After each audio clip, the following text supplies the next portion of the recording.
ഭാരതത്തിൻ്റെ 80ാം സ്വാതന്ത്ര്യദിനം കുവൈറ്റിലെ ഭാരതീയ സമൂഹം അത്യന്തം ആവേശത്തോടെയും ദേശഭക്തിയോടെയുമാണ് ആഘോഷിച്ചത്. കുവൈറ്റിലെ ഇന്ത്യൻ എംബസി വളപ്പിൽ സംഘടിപ്പിച്ച പ്രൗഢഗംഭീരമായ ചടങ്ങിൽ ആയിരക്കണക്കിന് പ്രവാസികൾ പങ്കെടുത്തു. രാജ്യം 80ാം സ്വാതന്ത്ര്യദിനാഘോഷത്തിന്റെ നിറവിലമരുമ്പോൾ കുവൈറ്റിലെ പ്രവാസി ഭാരതീയരും അതേ ആവേശത്തിലാണ് ദിനാചരണം ഏറ്റെടുത്തത്. എംബസി വളപ്പിൽ നടന്ന ചടങ്ങുകൾക്ക് കുവൈറ്റിലെ ഇന്ത്യൻ അംബാസിഡർ പരമിത ത്രിപതി നേതൃത്വം നൽകി.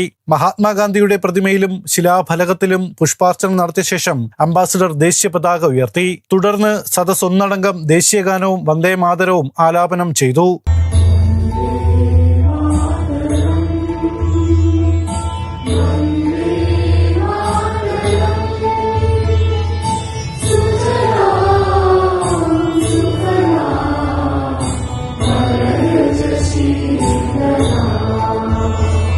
രാഷ്ട്രപതി ദ്രൗപദി മുർമു രാജ്യത്തെ അഭിസംബോധന ചെയ്ത് നൽകിയ സ്വാതന്ത്ര്യദിന സന്ദേശം അംബാസിഡർ ചടങ്ങിൽ വായിച്ചു. ഇന്ത്യയും കുവൈറ്റും തമ്മിലുള്ള സുദൃഢമായ ഉഭയകക്ഷി ബന്ധത്തെക്കുറിച്ചും പ്രവാസി സമൂഹത്തിന്റെ വിലപ്പെട്ട സംഭാവനകളെക്കുറിച്ചും അംബാസിഡർ തന്റെ പ്രസംഗത്തിൽ എടുത്തു പറഞ്ഞു. On the eve of our Independence Day, I convey my warm greetings to all of you for this national festival. വിദ്യാർത്ഥികളും വിവിധ പ്രവാസി സംഘടനകളും അവതരിപ്പിച്ച മനോഹരമായ ദേശഭക്തി ഗാനങ്ങളും സാംസ്കാരിക പരിപാടികളും ആഘോഷങ്ങൾക്ക് മാറ്റുകൂട്ടി.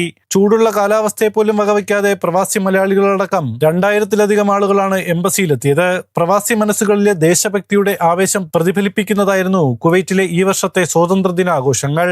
ജനം, കുവൈറ്റ്.